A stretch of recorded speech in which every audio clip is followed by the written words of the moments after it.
Okay, students, now under interpretation of relative dispersions, we will see the topic coefficient of range. So under this topic, the objectives are knowing coefficient of range, coefficient of quartile deviation, coefficient of mean deviation, coefficient of quartile deviation from the median, the mode, and the mean. Okay, so finally we will see coefficient of variation እናያለን ማለት ነው። ስለዚህ coefficient of range ማለት ምን ማለት ነው?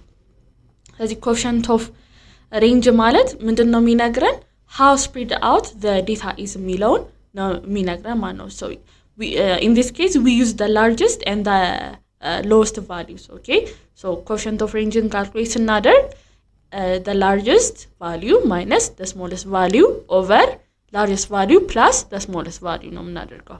ቀላል ነው አይደለ? ስለዚህ for example እዚህ ጋር ተማሪዎች የፊዚክስ ውጤታቸው እዚህ ጋር ተገልጿል።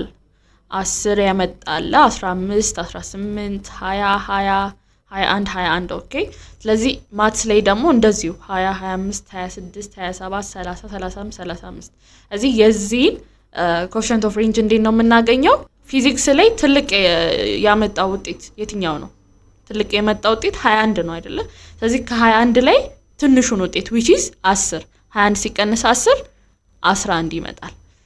የደምር ቀንሰን አገኘን አይደለ? ከዛ ደግሞ ደግመን the largest እና the smallest value እንደምራለን ማለት ነው which is 31 አይደለ? ስለዚህ 11 over 31 ይሆናል ማለት ነው። እዚህ እሱን ስናካፍለው ስንት ይመጣል? 0.35 ይመጣል። so this is the coefficient of range for እነዚህ ውጤቶች ማለት ነው። ማቴማቲክስን በተመሳሳይ መልኩ ትልቁ 35 ነው፣ ትንሹ 20 ነው። ስለዚህ ከ35 ላይ 20 ስንቀንስ 15 ይመጣል። ሁለቱን ደግሞ ተመልሰን 35 እና 20 ደግሞ ስንደምር 55 ይመጣል። ስለዚህ ስናከፋፍላቸው እነሱን 0.27 ይመጣል ማለት ነው።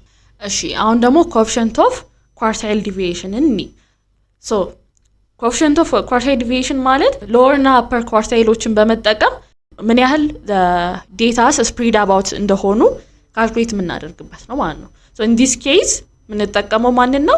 quartileዎችን the lower and the upper quartiles ማለት ነው። ስለዚህ coefficient of quartile deviation ካልኩሌት ስናደርግ q3 minus q1 over q3 plus 1 ይሆናል ማለት ነው። ኦኬ ቀጣይ ደግሞ coefficient of mean deviation እንኒ coefficient of mean deviation ደግሞ በሶስት አይነት መንገድ ይገለጻል። ኦኬ about the mean, about the median and the mode. Okay, so this means how large is the mean deviation compared to the central values ማለት ነው። so the formula changes depending on whether it's about the mean and median and mode as I said earlier. so coefficient of mean deviation about the mean ሲሆን እንዴት ነው የሚሆነው?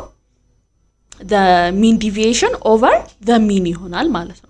mean deviationን ካልኩሌት አድርገን ካገኘን በኋላ በሚኑ ወይም ደግሞ በአቨሬጁ ማካፈል ነው። ኦኬ ተመሳሳይ ደግሞ coefficient of quartile deviation from the median ደግሞ ለማግኘት over ምንድነው የምናደርገው? the median ራሱ ማለት ነው። ስለዚህ መቀየር ነው። ሚን የነበረውን ወደ ሚዲያን መቀየር ነው። ለሞድም እንደዚሁ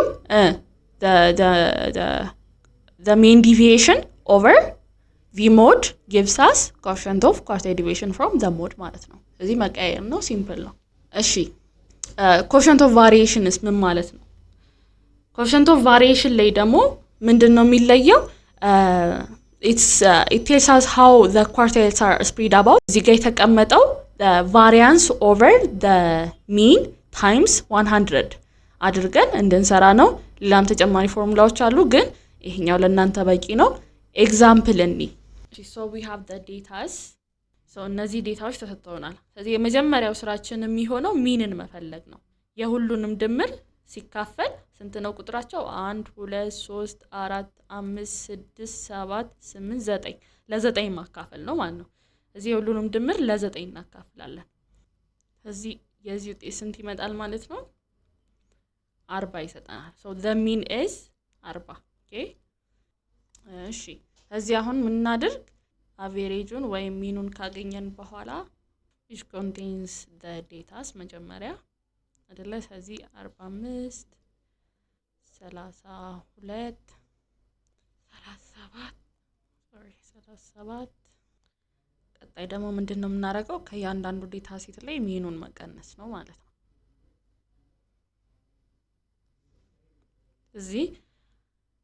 እዚሁ ጋር እንቀንሰውና 45 ሲቀነስ 40 ኦኬ 45 ሲቀነስ the mean gives us 5 32 ሲቀነስ 40 minus 8 ይሰጠናል ከዛ minus 3 ስለዚህ ይሄን እንዴት ነው ያገኘነው ከዚህኛው ከቁጥሩ ላይ ሚንን በመቀነስ ነው ማለት ነው ኦኬ ከዛ በስተመጨረሻ ምንድነው የምናደርገው ይሄንን ያገኘነውን ቁጥር ስኩዌር ማድረግ ነው ስለዚህ ይሄን ስኩዌር ስናደርገው 25 ስኩዌር ስንት ነው 5 ስኩዌር ቅርታ 5 ስኩዌር 25 minus 8 ስኩዌር 64 minus 3 ስኩዌር 9 ስለዚህ አሁን ይሄን ካገኘን ዘንድ ምንድነው የምናደርገው we sum them up okay ሁሉንም እንደምራቸዋለን የሁሉም ድምር ከዛ ስንት ይመጣል መሰላችሁ 232 ይመጣል ማለት ነው እሺ ከዛ ድምሩን አገኘን አይደለ የዚህን ድምር ደግሞ በነምበር ኦፍ አይተምስ እናካፍለዋለን ስለዚህ ሲካፈል 9 ስናደርገው ስንት ይመጣል 25 ነጥብ 78 sorry for this 25.78 ይመጣል ማለት ነው ስለዚህ ይሄኛው ቫሪያንስ ነው አይደለ እስካሁን የመጣንበት ካልኩሌሽን ቫሪያንስ ነው ስለዚህ ኢን ቫሪያንስ ወደ ስታንዳርድ ዲቪዬሽን ለመቀየር ስኩዌር ሩት ውስጥ መክተት አለብን ማለት ነው እዚህ ጋር እንምጣና the square root of 25.78 so this is the standard deviation okay sigma ማለት ነው will be 5.08 standard deviation አገኘን አሁን ምንድነው የምናደርገው coefficient of variation ለማግኘት the standard deviation divided by the mean and then times 100 ማለት ነው okay እዚህ ስንት ይሆናል we've got the coefficient of variation which equals to sigma which is the standard deviation over the mean times 100 gives us the coefficient of variation which is the 5.08 over 40 times 100 so this gives us 12.7